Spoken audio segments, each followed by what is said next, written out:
Country music is a huge industry, you know?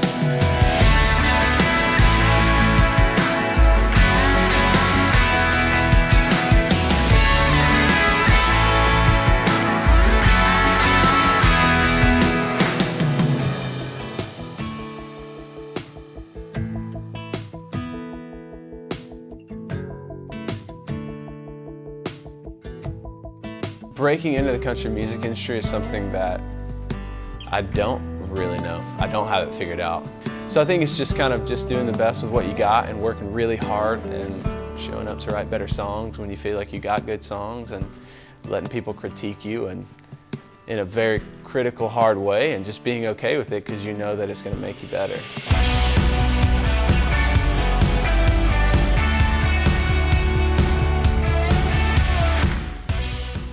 So in Nashville, I feel like every now and then you'll know somebody who can do a favor for you. And so a friend of mine hooked me up with a co-write with Bryan White about 2 months ago. We wrote that day and everybody in the room seemed to really like the song, so I thought it wouldn't hurt if I just reached out to Bryan and see if he'd hang out with me. Well, hey man. Hey man, it's good to see you. Dude, thanks so much for meeting me, man. I just have so much respect for you. And I feel like the talent that you have and that you've carried in the industry has made ripples and waves, you know?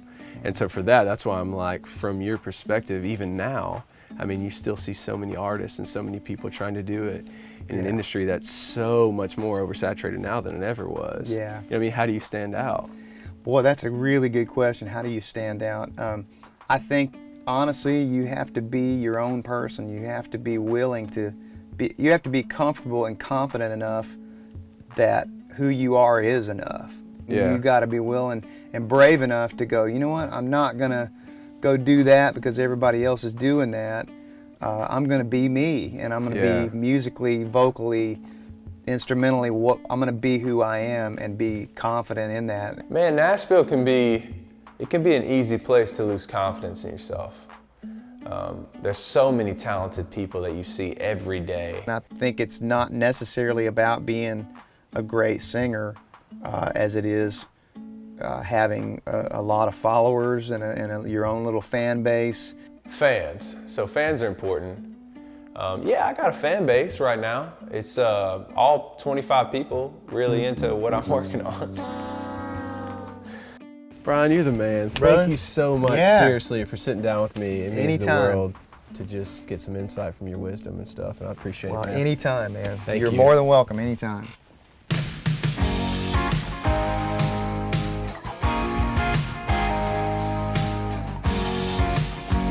So now I'm going to go meet with Arlis Albritton, a good friend of mine and a great co-writer. He's written songs on big records, he's managed great artists, and he's just somebody I really look up to. So I'm going to go get a second opinion from him.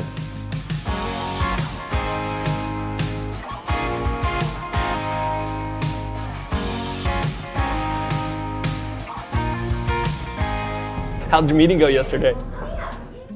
Yeah, it was good, I think. You know, I wanted to see what you thought about, you know, from your point of view. I mean, you've been here for 20 years. Yeah, a long time. And it's like, I know you've managed and you've gotten cuts. I mean, yeah, a lot of the things that I want to get to, you have done or have at least to some level managed some pretty big artists. And like, I'm a big fan, and I really believe this, is you write the songs, you should be having gigs on the weekends. So the only gigs I got right now are my 9 to 5. So I would recommend getting out and about and singing your songs that you wrote, mixed in with some covers to get them on the floor. Yeah. Have you sang, when's the last time you sang 3 hours straight? Never. Exactly.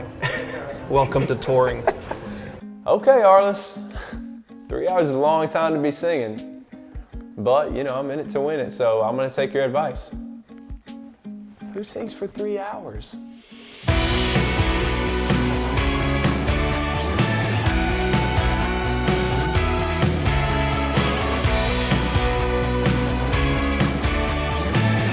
So it's been awesome hanging out with Arliss, but the fact is I gotta go to my day job.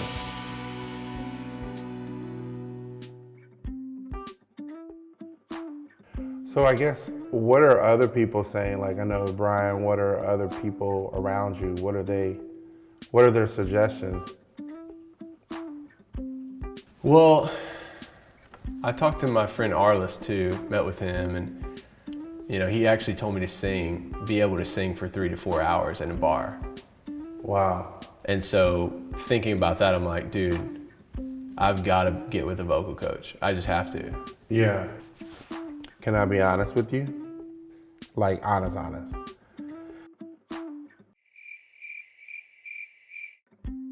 So here's the thing. I love Calvin, and I love working for Calvin. But he is opinionated. From my experience in the music industry, you're gonna have to manage yourself. Like, there's just nobody that's gonna do it. You have to do it, and you have to be able to do your work to pay your income.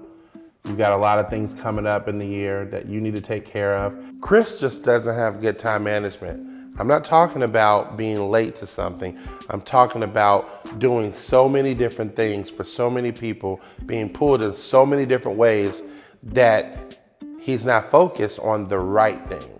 And then you just need to bust your butt, and you gotta really wow people. It's all about perception. And so Nashville is very driven on perception. And yeah, you're the humble guy, it's not in your personality, but you're gonna have to step it up. Like, that's why I got out of it, because a lot of times artists are not willing to put in the work. Next time on Breaking Country. Any second, I feel like I'm gonna throw up. So I've been telling Chris for 2 years that he needs to go see my vocal coach. I loved working with Sal. He just absolutely nailed the sound that I was going for. Same place, toss alive.